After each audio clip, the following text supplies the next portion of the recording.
And tensions are also running high at another Capitol Hill hearing today. This one focuses on the threat of terrorists recruiting new fighters in American prisons. This is a huge of interest story for all of us who care about terrorism in this country.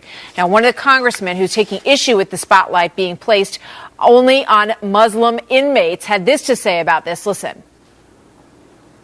What I disagree with, and I would say again with all due respect to the chairman, is the scope of this committee's only focusing on one particular group. I actually believe that the focus of one particular group on the basis of race or religion can be deemed as racist and is discriminatory. The fact is we are not going to spread ourselves out, investigate everything, which means investigating nothing. We're going to focus on a target which threatens the security of this nation, and that's why we are doing it without in any way minimizing the other threats. We have committees for that. All right, and then Congressman Peter King, the chair of the Homeland Security Committee, who you just heard, joins us now. Congressman, welcome. Good to see you. Thank you, Martha. All right, this is the second round of these. You got a lot of backlash the first time around, and there have been more protests to this the second time. What address the issue that was brought up in that clip that we just played? Why not talk about all the different groups that could possibly present a threat in the U.S. prison system? First of all, the Homeland Security Committee was established to fight terrorism.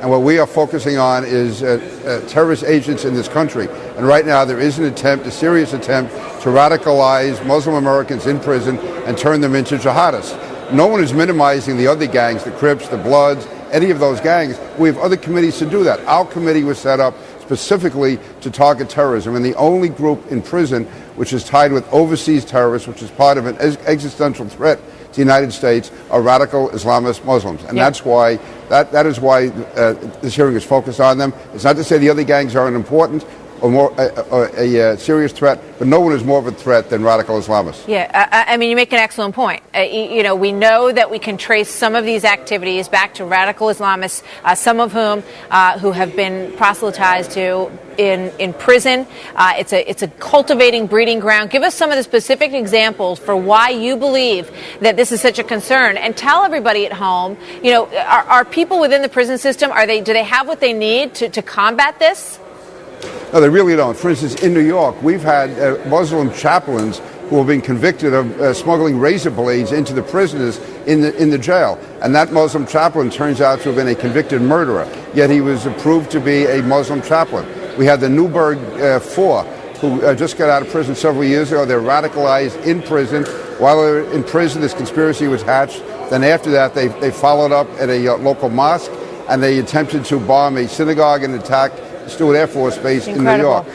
Talk to me about, so what kind of screening system do people have to go through in order to work in these prison systems? It's unbelievable when you mention a chaplain who, snuck in a razor blade to help, Muslim convicts escape. It's an incredible story. Well, not just a razor blade, a whole bag of razor blades he brought in.